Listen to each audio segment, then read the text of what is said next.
This is the time now. If you have an account in Barbados, you get these forms that came to you that you have to fill out. They want all of these IDs, they want all this information, and the funny thing about it, they don't have a letterhead. Yes, the central bank wants to regularize certain things. So they want every person who does transactions in Barbados to be registered, no matter the amount of money you are moving.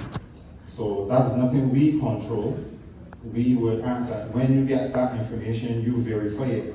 Don't just give the information because someone sends it to your email or calls you. You can say, let me call you back. Call the jurisdiction of Barbados and double check for yourself. Never ever be scammed. It's important. And it is also annoying for us because it's hard for us to send money back home without registering. But with a will, there's always a way.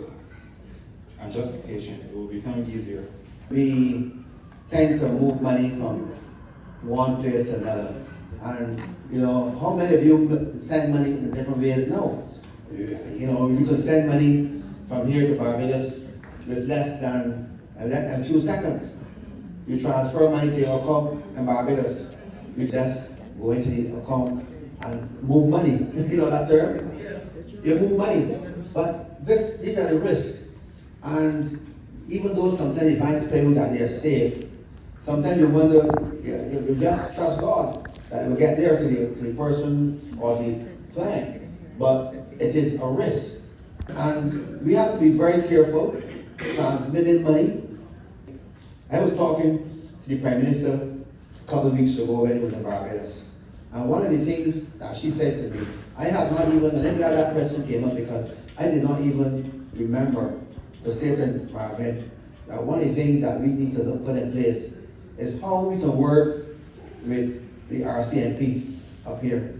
I work with other law-abiding groups to try to correct this because those scammers are always one step ahead of you. I don't know, okay, I'm brave to have. They're always thinking of ways to scam, always think of ways to think. How many people have lost money? They got people on advertise that you can invest with them. So the whole financial system is a good thing. We like to make new changes. Sometimes it's difficult for the elderly people to understand, but young people are very gifted in technology, and you have to really depend on your young people to help you. But people can now pay their land tax online in Barbados. You can pay for the services. So those of you who send money to your lawyers and to your siblings and to your relatives, you have to be very careful. But there's ways to trace it as well. So we have to, I think it is incumbent on the association to start teaching money management. We have to start bringing specialists to help you understand how you can transmit money across and around the world. You have to learn this thing. It is a serious thing. It's actually a letter that's coming from RBC in Barbados that has no letterhead at the top, and at the bottom it's actually making reference to a US law. So it's very difficult to know that this is actually an accurate, legitimate thing because it's coming to a Canadian address based on a US law with no letterhead from a bank in Barbados. So it has all the indicia of fraud, and even when we were calling the bank was non-responsive. So if the central bank actually wants this information, it really should come from a central bank letterhead asking for the information based on a Barbados law, I would think, not a US law. But having said that, please send us a letter. Let's verify which the source is. Yeah? So Nigel and company, don't say money based on that. I guess first generation Canadian. My kids are also Canadian, but I have citizenship in Barbados. And I wanted to know where would I find out my rights as a citizen of Barbados, and do my kids inherit those rights as well? A citizen by descent. Yes. So, as it stands, not right now, but I think we can confidently say that very soon we will be hearing an update to that legislation that will allow citizenship to pass to the second and third generation Barbadians. Okay? question or this concern on behalf of a teacher who broke her ankle in Old Town St. James, March of last year, and is still having problems. Find out what that NTW meant. But they told her it is protocol when someone gets injured in Barbados, they should not leave or go back home to wherever they came from until they're healed and got all their legal issues solved. A very kind citizen drove her to the clinic, I think it was Sunset Crest, and there she's been undergone a few $1,000s of injury. The MTW, she told her that she would have to get a lawyer in Canada and also one in Barbados to solve her problems. Please relay my sympathy to your friend, because I think it's rather unfortunate and sad that not only she has suffered physical injury, it seems as if this is torture her going through this long process of not being answered or having answers to her questions. As it relates to her specific claim, I would rather not speak about it until I know all the facts. However, I would like to get her information, to contact her, and on the face of it, we vote knowing all the facts. She really should get an attorney about this. But however, let's speak after, let's get all the facts, right? And we'll gladly give her my name and contact information. We will try to see how we can facilitate her for sure. Regarding tenantry land in Barbados. Like I know that tenantry land is a spot of land that has maybe I think the most 5 to 7 houses on the same land. And I want to know is if you want to sell the land, you have to give preference to the people that were living on the land. And what about if we're trying to sell the whole land? Can you do that? Yes, under the Tenantry Act, where tenantry is defined as parcel of land with 5 or more houses.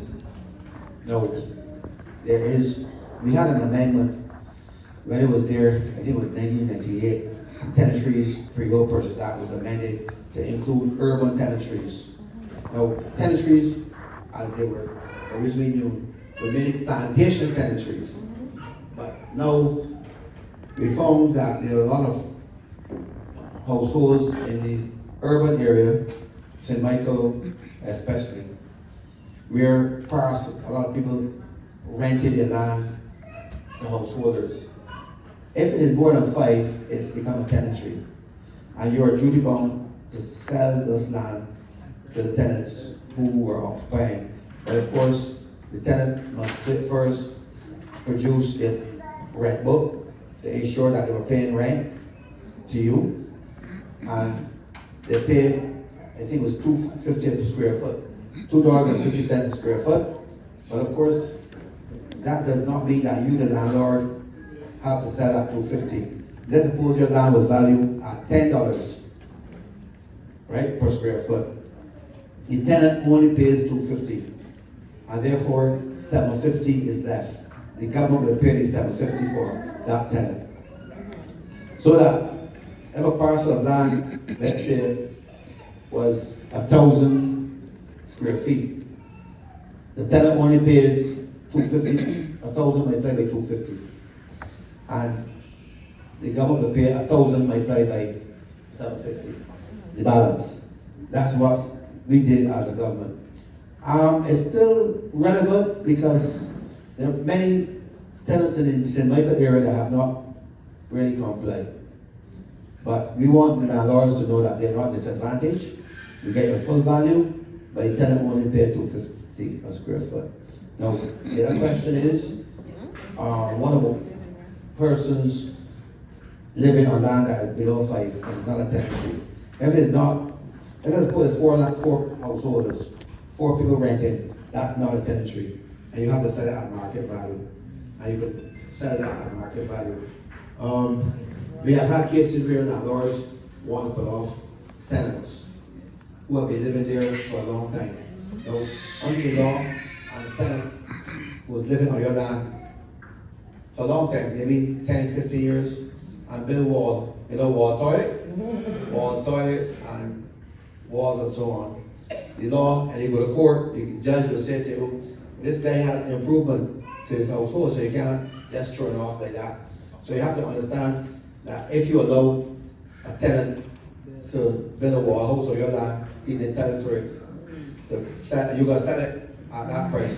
So you want to get the value. Once it's below 5 houses. All right? What if you have a tenant that goes ahead and build something on the land without your permission? What happens then? But that's the point. The law is very clear that if you are the landlord, you may be living abroad and he built a house, a wall house on your land, but you should have somebody there to look after your land. So that if he does it, or she does it, and you live abroad and you're not aware of it, then you may have a claim. But you have to ensure that somebody, I think you could leave somebody in charge of your land to make sure this doesn't happen. Because if you build wall, it may very well be that you have to sell the land. Is it cheaper to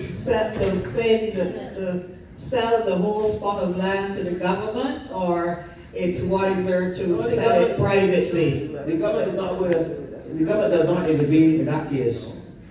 For this to open up a credit union, they want divorce papers. They want my pension papers. They want every paper that they can think about. Is that right? So maybe that was the issue. You may have had your marriage name and then you want to open the account in your maiden name? No, I had already used my maiden name. Okay. I'm not sure. We could add that to the list to investigate. Say people here saving money at home. Well, I know someone who did that. She's not able anymore to do anything. And there's 2 people that have power of attorney for her properties and whatever she has. Going to Barbados, writing down with the power of attorney and saying it's not valid there. The Canadian power of attorney. So you couldn't access anything there. So what do you do? What do you do here before you get there? Or what she said, you have to go get a lawyer. So what do you do? You have general power of attorney or specific power of attorney. And you will find that you need an attorney in Barbados to draft that power of attorney and have it registered. If you have one registered here, there may be a way of having it sealed and resealed in Barbados, right? But I'm not sure how the conversion will move from the civil law to the common law. I don't know if Jackie, you can advise me on that one, but certainly you definitely will need a power of attorney in Barbados for the lending institution, the financial institution rather, to see it and value it and operate as if it's legitimate. No, I'm not saying the person has to be in Barbados, right? But the power of attorney can be sealed in Canada, right? And what we call something called resealed in Barbados and registered in the registry in Barbados. So that allows a person to, for example, have a document drawn up in London and still have it relevant and active in Barbados. There's a procedure that allows that. And it requires a notary and etc. to have that done between jurisdictions. You need an attorney in both jurisdictions, so you need one in Quebec. The document will actually come from Barbados because it's according to their laws and regulations, but the documents are very complimentary. So you get the document from Barbados, you get it sent to a lawyer in Quebec or a notary in Quebec. You'll fill out the document here, signed and notarized here, and then send it back to Barbados, and it will be double sealed or double stamped. So it's valid. My name is Jean Harris. One of the things that bothers me is when my friends from other countries are telling me that when they arrive in Barbados, the people at the airport are very rude. It is people from other Caribbean countries. They find that some of the people at the airport are very rude. If Barbados is to maintain its paradise title, I would like some issues like that addressed, and what do you have to comment on that? Well, good evening, everyone. But one of the things as a tourism board that we are really working towards is the overall reception of tourists to the destination across the board, right? So whether that be from as soon as we land in the airport to the service and reception of the attractions, the accommodation where you stay, is something that we're definitely working towards constant development, for persons in the hospitality industry. I know with the Barbados Hotel Tourism Association, that is one of their mandates, is to really, kind of move with the times and have the experience, again, of all persons who visit Barbados to be exceptional. So I know that I can speak for that type of development and those initiatives that we are actively pursuing with our team. My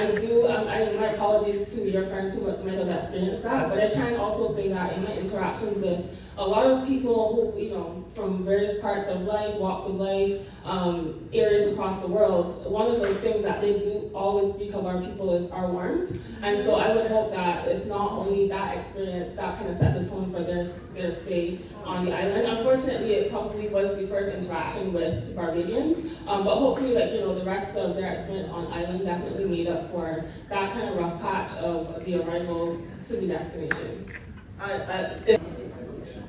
I am also hearing comments about Barbados being sold to places like China, but China seems to be doing a lot of development in Barbados. And the Caribbean, yes, that's true. And I personally noticed, for instance, when I was visiting the Bahamas, that when they are doing development, they're bringing in their Chinese people. Is Barbados selling out in order to build all that they need to do in Barbados? Are we being bought out? That's a question. Good question. Okay. I must thank you for the question because I have been hearing it a long time. And with every development, every time, whether it is now or was 10 years ago or was 50 years ago. I remember when Sandy Lane was built, I think it was before 61. The government of the day had to put a road around Sandy Lane because that Sandy Lane wanted that. We wanted the investment. Now Sandy Lane is now one of the most luxurious hotels in the world. And it brings in foreign exchange and it helps a lot of our poor children. Every year, in fact, only last week, I went to the radio and heard that Sandy Charitable Trust is giving a lot of poor children help from around Eden Lodge, all across, all over the thing. And so that happened in 1961 when we developed Sandy Lane. They're developing other front properties. We're developing other properties in Barbados that has great value. The government of the day believes that we have to have development in order to maintain our standard of living. Secondly, it is my view, I was Minister of Housing. I have never seen anybody took land from Barbados. If you acquire land, it belongs to the crown. Because you can't take land away, you pay taxes for it, and the government owns that land regardless how long it is. What the question is though, that lots of foreigners may invest in land in Barbados. Now, unlike some of our neighbors, there was a time in Trinidad, you can't own land in Trinidad at all. Trinidad had it was a question of foreign nationals owning property in Trinidad. Jamaica is different. Other islands, St. Kitts, St. Lucia, you can own land in those territories. Now, are we selling out land more than anybody else? No. I can tell you no. The question is, you hear a few minorities, a few persons based on political expediencies and other things will say, we sell out land. We are developing the land at the old hospital site. I guess that's in recent time you heard that. The old hospital site was a derelict buildings, maybe 40, 50 years, and that was a store there. Recent times, some developers said we want to develop there. And then we decide land, I think, whole town. But remember, my dear, that this development or these developments will provide employment for our people. They will provide some form of help. They cannot take the land away from Barbados. It remains in the hands of Barbadians. And the government at any time, whether it is now or 50 years from now, have the right to acquire anything. Under the Tenantries Freehold, not the Tenantries, Land Acquisition Act, Chapter 228. Under Chapter 228, for those of you who want to check it, government, under that act, government can acquire any property at any time for a public purpose. Okay? So, there's nobody who can take the land from Barbados. They're going to come and pay high taxes. No, Chinese are doing work in Barbados. No. The Americans have done work in Barbados. Canada owns a lot of property in Barbados. Canadians. There are lots of Americans own property. English own property. You can own property. Barbados is one of the democracies that you can own property, but you have to pay your fair taxes. And the developments are there. There are certain stipulations on the Town Planning Act.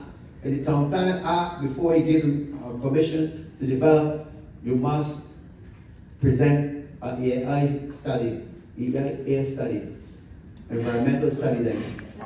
Impact assessment study. And in that study, you have town hall meetings like what we have here, and people can come and question the town planner as to where you want it and make recommendations. We were trying to do a development of Bridgetown for over 10 years, but then people come and said, look, we want some changes, and people have a right to do that.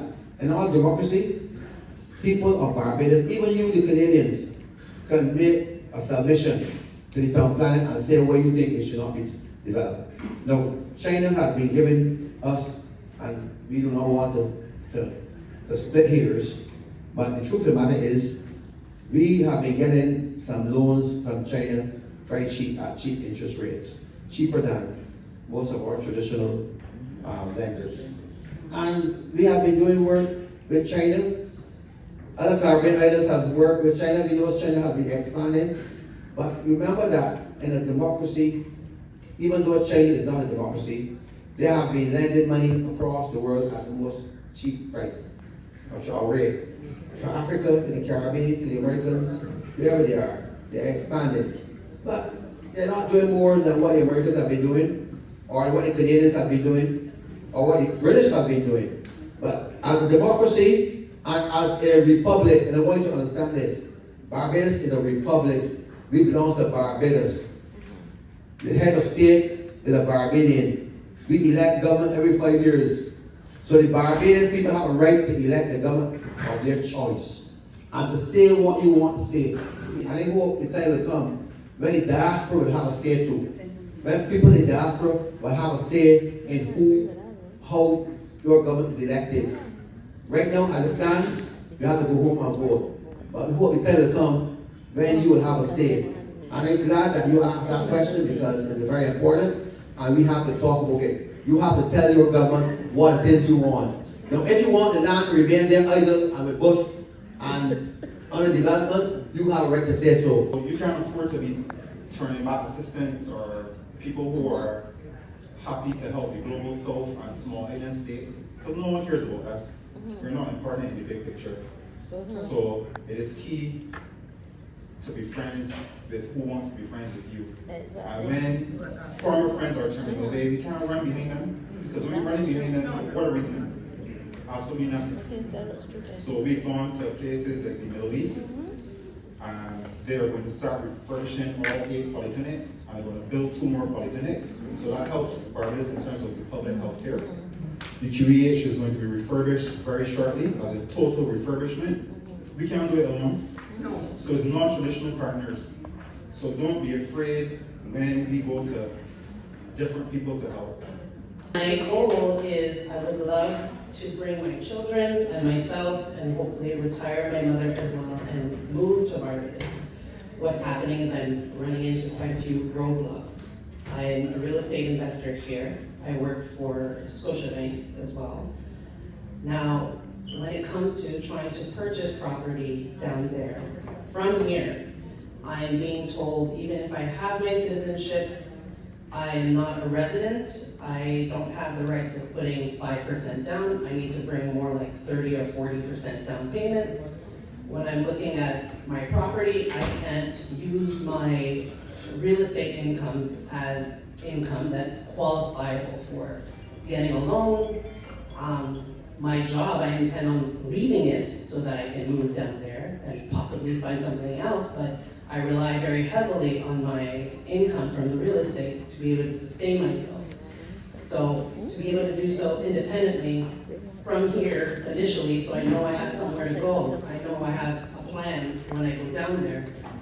I don't know where to go, I don't know what resources to reach out to be able to set myself up and without having to be down there and figure out what to do from there. But even to buy land, a lot of my funds and my money are tied up into my real estate investments. Canada won't let me release funds from the property in order to buy something abroad. Can we investigate and get back to you? Yes, please, I've been trying. Because I don't think what you're going through is uncommon. Yes. Yeah. The bank I spoke to, Royal Bank, and the lady I spoke to said, honestly, when we have a lot of Canadians that come and live here, but our best advice is to, if you're gonna move to Barbados, move to Barbados. Leave everything here, forget everything here, and just start your life fresh, which is obviously not what I want to do. I am also Canadian, so I have a tie to both, but my heart really, when you explain flying over Barbados, every time I go, and I've only been there 4 times, but every time I go for the very first time, I cry when I see my home. That's home. I don't know if it's that makes you feel that way, but it's home. I want to ask you a question because that is a question that I was asked a couple of years ago. I think it was Hamilton. Do you have accounts in Barbados? Because you can also have open your account in Barbados. I know persons who have accounts here, and they work here. They open an account in Barbados. They have investment in Barbados in terms of treasury bills and so on. They buy government bonds so that you have investment there, even though you're Canadian. And you can borrow money because banks is a private matter. Banks lend you money based on what collateral you have. If you have money there, the banks in Barbados may say to you, okay, you want a house, a property for $1 million. What it is that you have to show that you can repay this money, that's what they're asking you. You're not working in Barbados, but you have investment. So the question is, a good attorney would ask you to set up a company in Barbados as well. There are people who have companies here, mostly, in fact, I think you'll see at B, they have their companies are registered in Barbados, and they have business there. So it may very well be a business account that you set up in Barbados, where you can, that company will also look after your business there, and here. Because there are people who have businesses in both countries, and they operate through good lawyers. But let us speak on it and see where you can get, because you definitely need a good attorney, really. Hi, good afternoon everybody. Thanks to Barbados House for hosting this event, and Azerbaijan all weekend. I've got a couple of questions. One might be a little bit long and challenging, but I think it needs to be asked. It was actually initiated by the lady over there with regards to Chinese investors in the Caribbean, by extension around the world. There is a lot of talk of an invasion, so to speak, with regards to the deals that are being made by these investors and what the returns are for the natives of these islands. If I go back, I'm actually the president and founder of the St. Lucia Canada's Foundation, born in St. Lucia, grew up in Great Britain. Very closely online with what's going on in St. Lucia. And a few years ago, before the previous government, ex-Prime Minister made a deal with a Chinese company called Desert Star Holdings. And part of the deal was that they would lease 100 acres of St. Lucia land to this company for $1 an acre for 100 years. The other part of the deal was St. Lucians would be paying for this project based on citizenship by investment, passports being sold to hopefully the right people. So St. Lucia was paying for this project, and the framework agreement, a big chunk of it stated that Desert Star Holdings was going to be the majority workforce membership in the project. So they would bring in at least 80 to 90% of their workforce from China to actually build this project. The money from the project would go in escrow in an account overseas with full control by the Chinese. So these are the concerns that us as a Caribbean people need to have when we hear of Chinese investments. And yes, it's all good, we need help, we accept the help, but we have to be very meticulous when we go through these contracts and make sure that we're benefiting. I know for a fact that in Jamaica, the bauxite mines are being exploited again by another Chinese company, and they're moving out. And what we know is happening is that the Chinese will give you a sweet deal.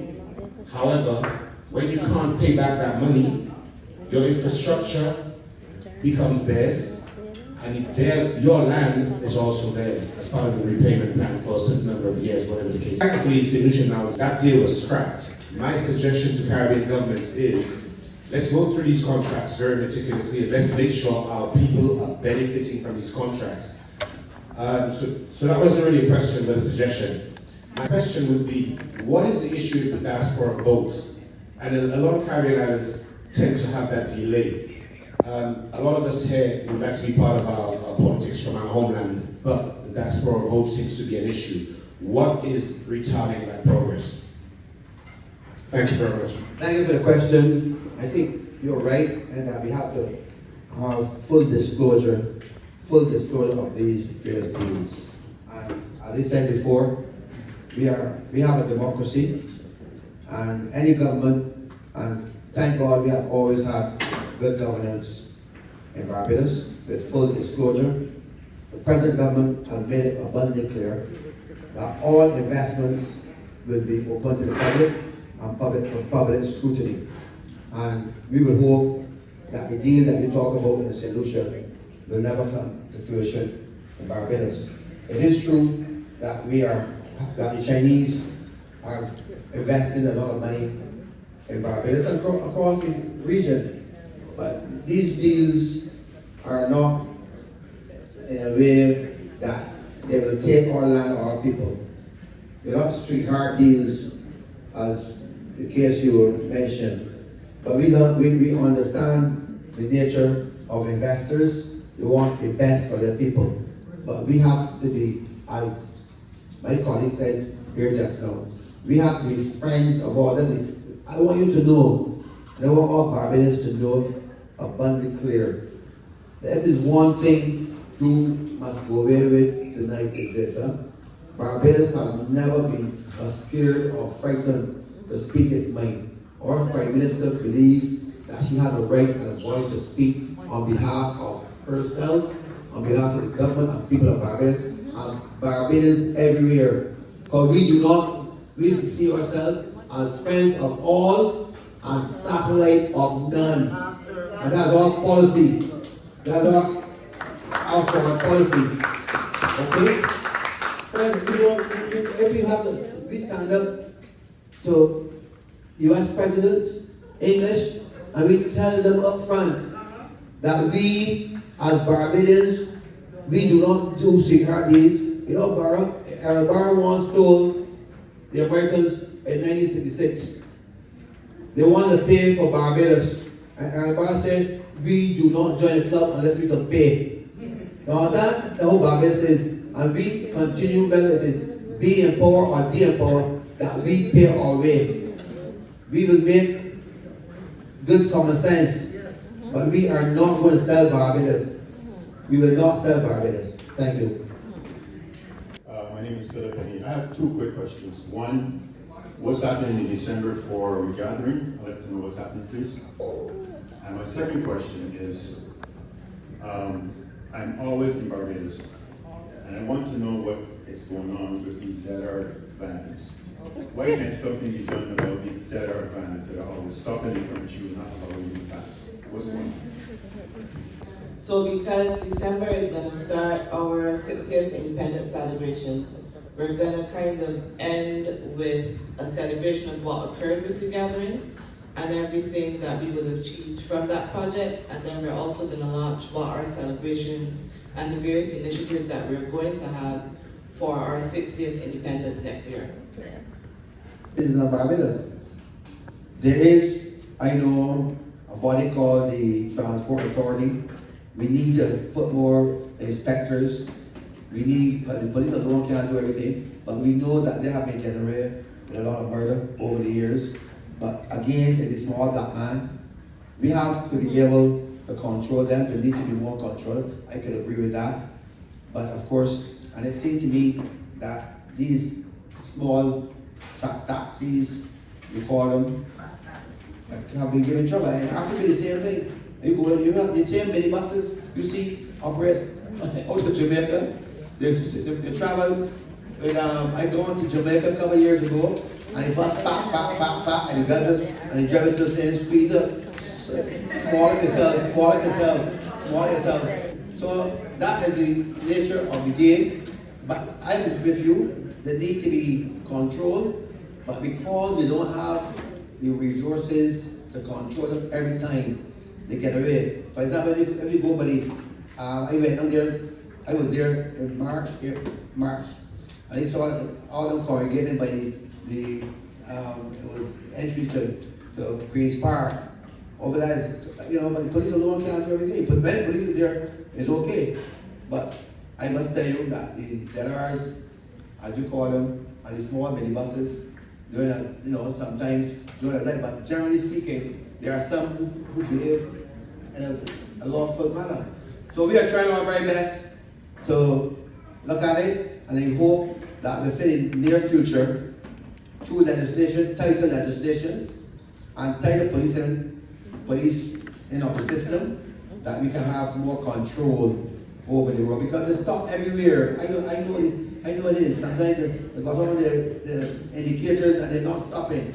There are a lot of problems with the small business men operating as busmen.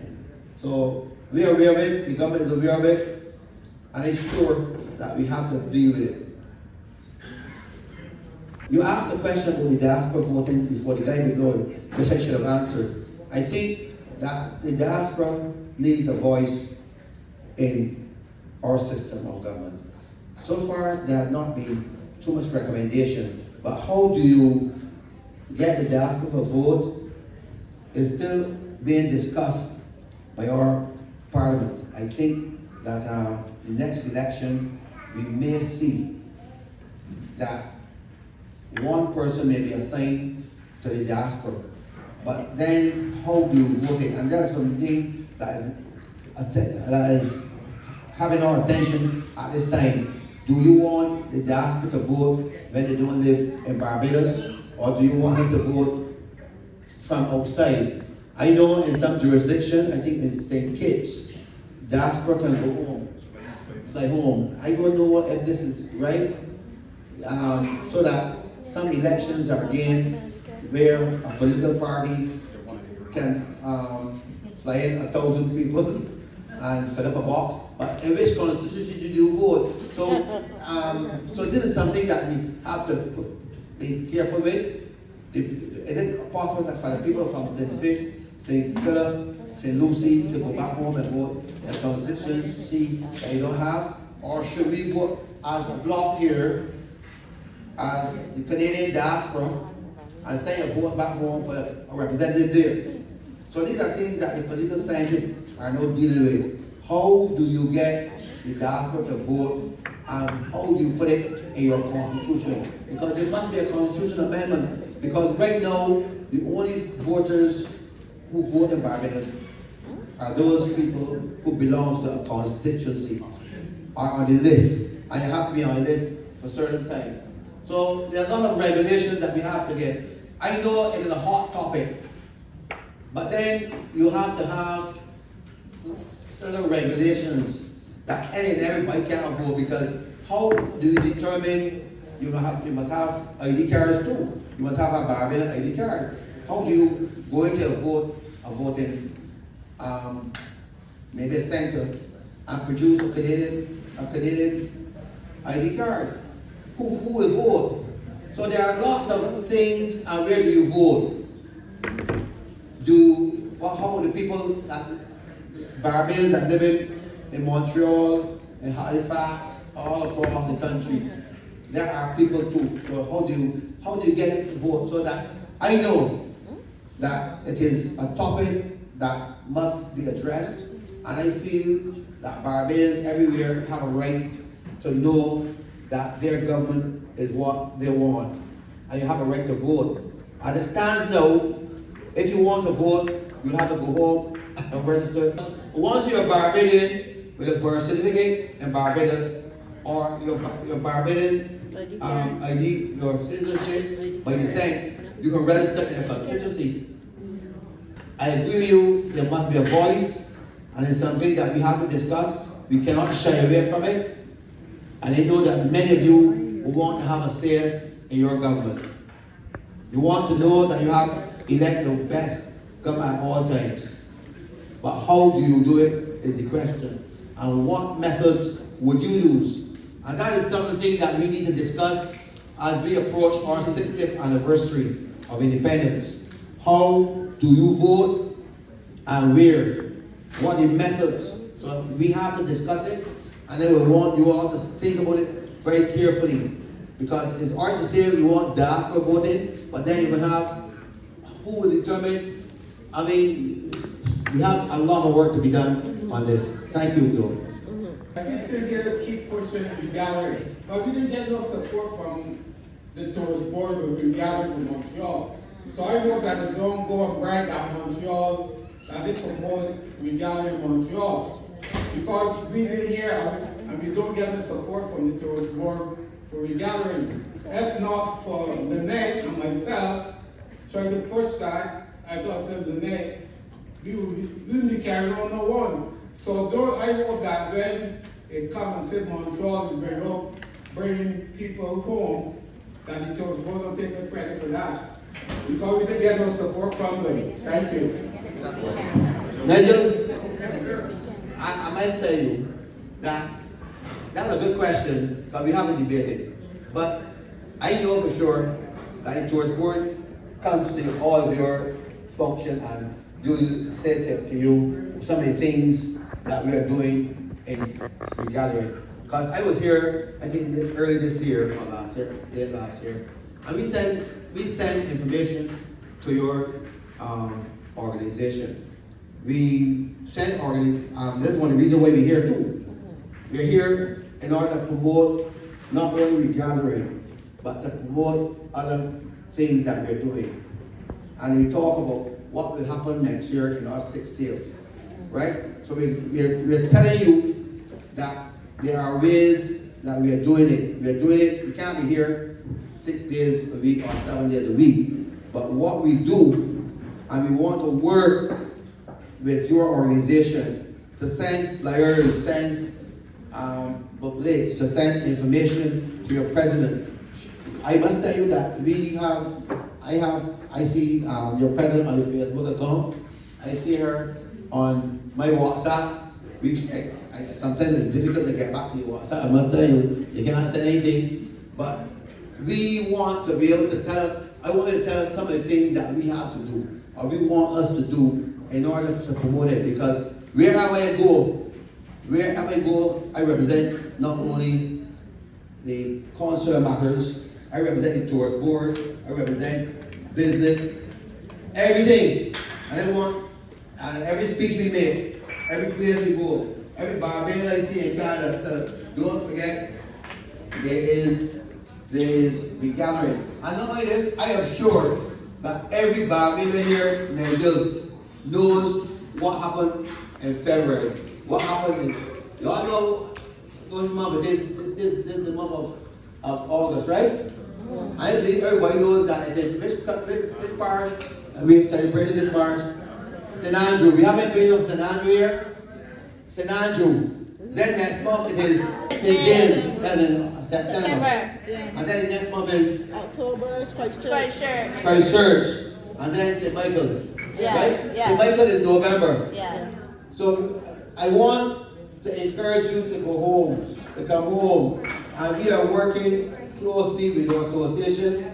And of course, I know that Nigeria goes on the internet all the time. Information that we will be getting, and I know it should be coming true. Because we're taking people to Barbados for the gathering, and we want to carry as many people as possible. Right. If not for Lynette, for work for myself, we will not be taking anyone because the fire will be not looking for monetary support. If we looking for monetary support, then we want to prepare our flight and our hotel. But the fire remain, give us where we can get good hotel prices, help us to promote it by saying these are the hotels that we are working with that can help you. That's the kind of information we need. We don't need them to pay our fare, but we didn't get that support. So I'm boldly saying that we did not get the support from the tourist board. And you can repeat that and say, I just said that because we did not get it. Period. Thank you. All right. So I heard you guys do, but what we'll do, we will try to work closer with you to promote the balances of this year as well as promote what is happening next year. But of course, as you said, I am aware that information was sent. We need more information. I agree with you. And we will try our very best to work with you and talk to you afterwards to find out what are some of the things that we can do. And we will try our very best to do that. We are definitely having a very animated and educational afternoon. So I want to thank all of you guys for coming. I want to thank Team Barbados, Ingrid, Marge, coming in from Barbados. I want to thank you all. I want to thank Ms. Monica for having us have a delicious meal. I also want to thank Drew, Mr. Ambassador, Mr. Starkan for the music and his team. I also want to thank the executives and the volunteers for Eyes of Asian Weekend. The weekend that we didn't think that we were going to have is something that came out of the box of a conversation with Marvin. And after he hung up the phone, after I hung up the phone, I just said, oh my God, what are we going to do? But we made it happen, and I think this is going to set a precedent for next year.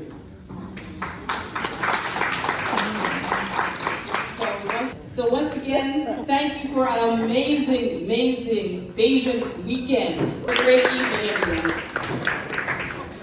I'd just like to request a group photo with everyone before we go. Just want to get in the photo, just want to take a picture with everybody. Thank you very much.